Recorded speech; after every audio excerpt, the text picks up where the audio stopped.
haven't read it anywhere, but I'd be happy to do a Okay. roll call. John Spears, Here. Mark Cornell, Present. and is Tim joining us online? I can't see him on here. Okay, and let the record show that Thomas Baines, Chair of ErieNet, is here as well. So we have a quorum. So my next question is minutes. Now, I know we've been keeping minutes. Yeah, so Are we because going to approve minutes? we are, so we should have approved them we should have approved the June ones in our September, and that was my Okay. fault. I forgot to add them. I had them in on this agenda originally. But this is not really a formal, our regular quarterly meetings, and I didn't know how long, or if there would be long discussion. So I moved them to our December to be. Gotcha. Okay. Yeah. Okay, I just wanted, because I wasn't sure if, sometimes the committees have official minutes. They should be approved, yep, and they will have both September and June in our December. Gotcha. Okay, I don't believe we have any unfinished business from the last meeting. So we'll go to new business, which is discussion of both the 2023 and the 2024 budget and recommendations. So, John, what you'll see here is the 2024 budget. Now, that does not include, it includes in it the 2023 budget. However, for auspice of the ADO, we actually have to approve a separate document for upload. That is the retroactive 2023 budget. Yeah.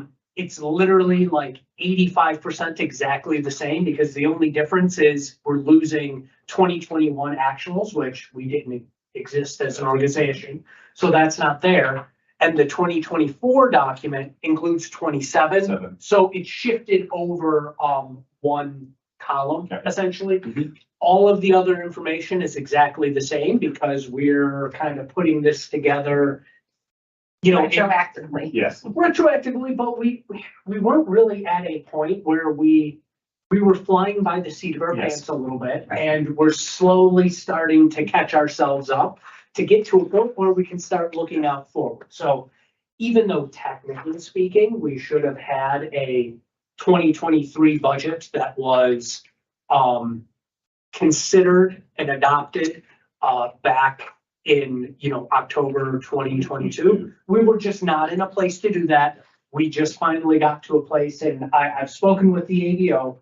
Again, they talk in only statutory language. Yes. They don't give you an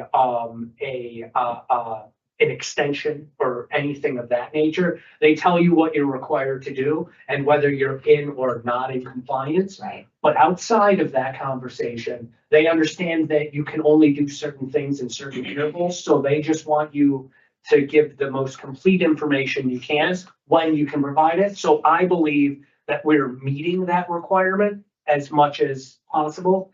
And going forward now, after today, we should be at a point where we're entirely in compliance. And especially going into our annual meeting that has to happen in advance of April 1st, we're gonna be in good shape. Yeah. For that. Is it, I think it has to be in advance of June 1st. No, it's, I'll confirm that, at least with the other authorities I'm on, it's 90 days into the fiscal year and then 60 days before the fiscal year. Okay. So I'm November planning 1. on having it in March, but because it has to be done with the audit, but we were reading through another book of requirements. To be fair, it could be completely different for LDCs. LDCs are different than the authorities that I have been on related to We'll take a data. look at it. So I'll there send may it to you. be, there may be a difference. March either way. It's fine. Well, but I have talked to, when we get an auditor, I want to make sure that that's a good time frame. It typically is, like, even for the town, we would the audit purposes, but I just want to make sure. We'll confirm Okay. the language. Because there was something I thought I read that said June 1, but again, I think we were hopeful to have it in March regardless, so. Okay. But that's dependent upon the auditor. Yeah, I mean, generally speaking, and also because they work for us, right? If we have a deadline, they're gonna just have Which to would meet have that been, deadline. it should have been in their packet anyway, so I could look at that as well.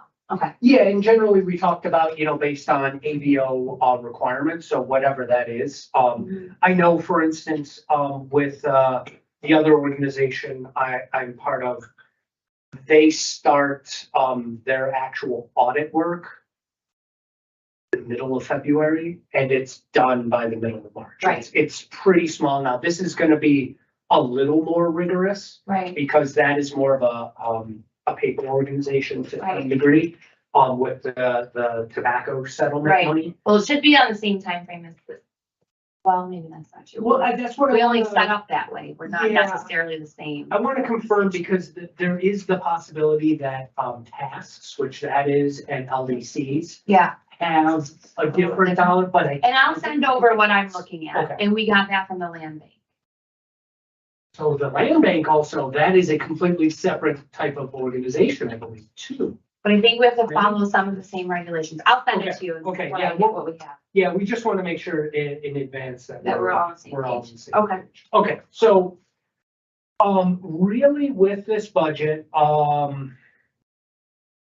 most of this was developed, generally, based on, cash flow needs. But then we kind of, use that as the model.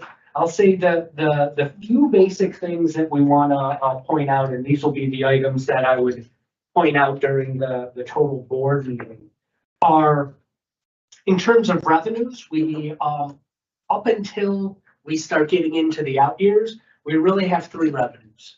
We have, one of them is interest, which is going pretty well regarding our investment strategy that was approved several meetings ago. We have for 2023, it's about $264,000. For 2024, we're expecting it to be 779. We don't have any. It'll actually be higher than that. Yeah, we don't have any for the remaining out years. We just don't know what will be the best. We theoretically could be putting something in there, but I'm not too worried about not I doing was it. too hesitant to do it because we will have investments. We just have no idea how much until we look at a month, and then we reevaluate the cash flow Well, and with the given construction, how much money we're anticipating spending especially in 24. in construction in 24, and couple that with who knows what the climate looks like in terms of investments there. I would expect that 2024, 23 and 24 is our big bite at the apple to get those earnings. The next is our federal subsidies. That is the ARPA funds. So that overlay between 23 and 26, that is the full utilization of $34 million. I think it might be $1 off, but that's just rounding.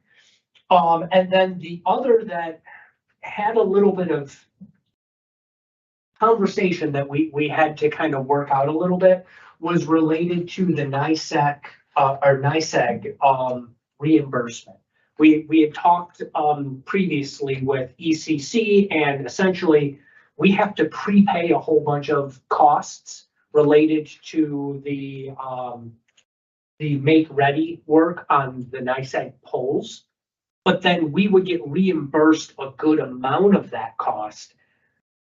We were kind of dabbling with how we might show that. We need to show that as actual revenues coming in because it's money going out, coming back in. So Like E-rate for us.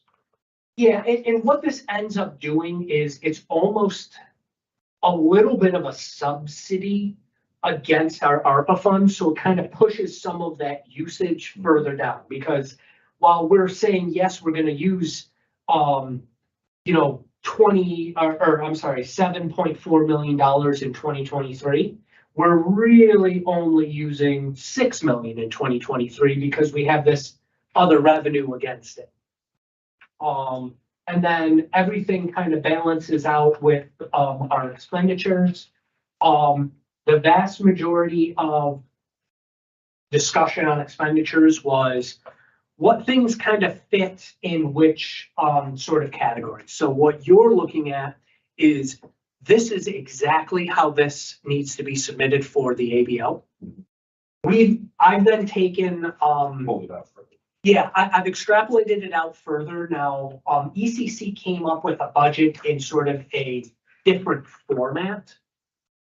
This is kind of what we need to go with for now. Yeah. I think we're gonna probably end up having a little bit of further subdivision, because I think the For one sure. thing that was probably important that we want to appreciate is that you have some nice 2-digit breakouts for like administrative costs, support services. What were some of the others? Pole attachment fees, line maintenance, and so on. I don't have those appreciated in here. Right. It's just done by the category. You can Right. see, like, so this is what it looked like originally. So we took all of the various ABO categories, and then I took these and then just reintegrated it here. So we're still gonna have some subcategories that we gotta build in. That's for ourselves. That's not something that needs to be approved, or it's more just for organizational purposes. But I think eventually we'll probably have a finalized template. Yeah. And then that's just what we're using, going Going forward. forward, yeah. And then we're adding categories or removing or Right. so on and so forth. So from that, really what a lot of the contemplation here is what was the difference between operating expenditures versus non-operating? Operating is literally just the organization itself. ErieNet as the organization, what are our day-to-day costs? Operating is gonna be the construction project. Clearly, the vast majority, non-operating, I'm sorry, is the construction project. Now, Which is the eventually, majority of our costs. Yeah. eventually, some costs that are appreciated in non-operating are going to turn into operating. And an example of that might be, like, yeah, like supplies and materials. So right now, us buying 200 miles of fiber, that's a non-operating expenditure, because that is building the network. But eventually, we're gonna have to do repairs to the network. So we're gonna need some fiber for repairs. If we buy that fiber, that's gonna be an operating. So it's gonna shift from one to the other. It's just, we're in that sort of infancy where, while I didn't love the way the ABO budget is the way the ABO budget is. You have to use these categories and you have to fit, your round pegs into the square holes there. I don't love that like 90% of our expenditures are just kind of in this catch-all of essentially capital asset outlay. But it is what it is. That's just the way it's gotta be shown. Now, the other thing that I will point out there is we do have an amount considered for capital construction contingency, and that's shown in a couple of the years 24, 25, and 27. A lot of what that is right now is one recognition that going forward, costs are probably gonna be more expensive than we anticipated for one reason or another. Something breaks, we expand out a little bit further based on some new agreements that come through. Why did we skip 26? The reason why we skipped 26 is a lot of what that construction contingency right now is a balancer.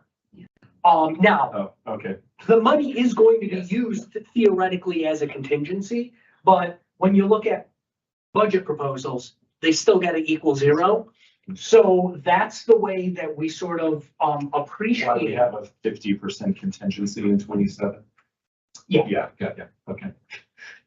Well, 27, I would say for anything, I would take 27 with as much of a grain of salt as you can. Well, take. Because that is going to be the first, maybe the first, but maybe the second, like, real year of like learning to walk on its own.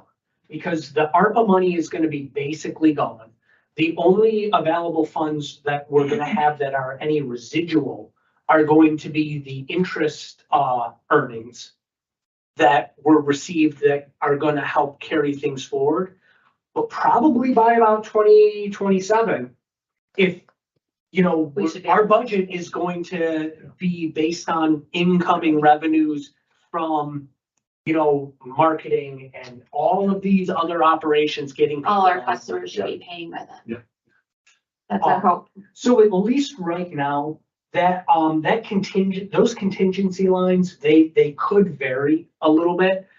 Just for right now, those are both balancing mechanisms and, the expectation that we're gonna have some amount of contingency, that's going to be needed. And clearly, you know, in 26, if we're only expecting $1 million in construction, frankly, it would be great. We may be completely done by then, or we may have more. Any of the contingency we haven't spent, we would plan to, you know, roll forward. But basically, all of that money is pretty much got to be spent through 2026 because until we hear further, and it is very possible that this could happen, that money is got to be obligated by the end of 24 and it's got to be expended by the end of 26. I would give it, I don't know, maybe somewhere in the 40 to 60% chance that deadlines get extended. It just seems to be how the federal government works frequently. But we should be planning to get everything accomplished well before then. And this budget seems to show that we expect this to happen. So I don't know, I'm pretty happy Do with. you have questions? Yeah.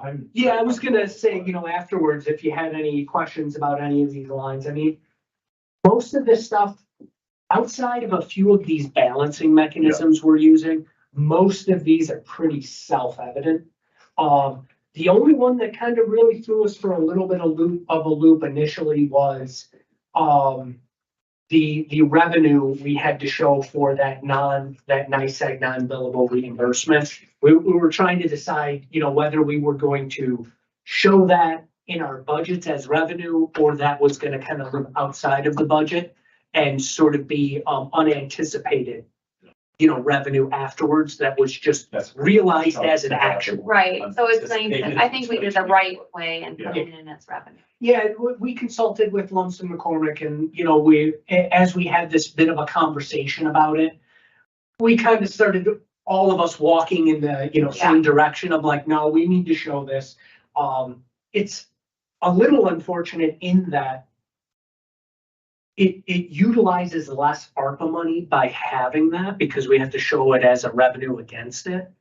But I mean, we're expecting significant amounts of construction costs going. So if we were showing in, say, 2026, and we said, we think we're gonna have $10 million of ARPA left, I'd be a little concerned. Yeah. Right? We would have to like really kind of rethink what our model here was, because I would be worried any of this, I think, is gonna get pushed a little bit. But okay, so if some of this construction for 24 pushes into 25, that's not a big deal. No. And if a little bit pushes from 25 to 26, not a big deal, because again, we have the full year to expend it. But that's a few $1 million one way or the other. Right. But beyond that, I'm pretty happy with what we have here as a sort of an opening foray into a budget and a real, you know, plan looking forward. And that's what this is supposed to be, right? This is supposed to be sort of a guiding principle on, okay, how do we, you know, see money being spent? What are our day-to-day costs? Do we have enough, you know, money available, which ARPA's making that available. But then also we can kind of see, okay, some of these concerns that might start to crop up in some of these out years. And as we move forward with this document, you know, next year and the year after, some of these out years are going to come more and more into focus. And we'll, you know, probably by the end of next year, like looking at proposing that 2025 budget, I think we're going to have a lot better understanding of where we may sit for some of those out years in terms of sustainability. Right. No, I I'm think- good with it. Good. I think in the interest of time, then we should probably move forward. Yeah, so what, Separate budget. yeah, so what I would say is, I would like to move that the Audit and Finance Committee recommend that the board approve the 2023 budget and financial plans. Second. Yes, I have the motion and then you have the second. Same thing for 24. Okay, so, we have, it has been moved and seconded. Any, further discussion on the topic? None. Those in favor say aye. Aye. Those opposed, no. The motion carries unanimously. You would have both had to change your vote to vote no. You'd have to have a yes and a no vote. Oh, so we would have had to, oh, that's So interesting. you can't, I'm just joking. Like you can't say yes and then say no. Say no, yeah. Which has happened, You can second something and then vote yes. but you were on your vote. I've had a board It said one. after said yes, then said no. Oh. I think he wanted him both. Okay, so then, next I move that the Audit and Finance Committee recommend that the board approves the 2024 budget and financial plan. Second, okay, there has been it has been moved and seconded. Any discussion? Those in favor say aye. Aye. Those opposed, no. Motion carries unanimously. Any announcements? When is our next meeting going to? It's gonna be in December, but December. I'll send out an email probably towards the end of November. Okay. And then next year though, in our December meeting, We I'd should like come to up with a set calendar. those. Yep. Yeah, I agree. But I had said previous that we would just get through this year and then we'll set them in December. And some of the question is even, I mean, this is one of the few committees and once we get into a rhythm here, I kind of like the idea of having this just before the board meetings. And in theory, we could just have it We could do, just before Yeah. each Yeah. third one. yeah, we could do that. So the meetings, will be in December, March, right? December, March, June, no. Yeah, December, March, June, September, and December. That makes sense. Am I saying that right? June, July. We want to have them Yeah. quarterly. Yeah, I mean, the only reason that may have a little bit of a conflict would be we'll probably always need to have an audit and finance committee in October to approve. the Yeah, so budget. So October. then we would do September and October. We would do Yeah. essentially 2 months in a row. Which would be fine, yeah, and I'm hopeful going forward that we would start the budget process in August and we would actually have a working session with the audit and finance in our September meeting. Mhm. And then we could have a working session and then we could present in the October meeting to the board. I mean, sorry, in the September meeting to the board. Oh, okay. And then they have that opportunity for them to see it and then have any discussion and then approve in October. But Okay. That's- so September would work out perfect, actually. And then Okay. we would have this again right before it. So I motion to adjourn the meeting. Second? Second. Okay, those in favor say aye. Aye. Those opposed? Motion carries unanimously. We are adjourned. And if we really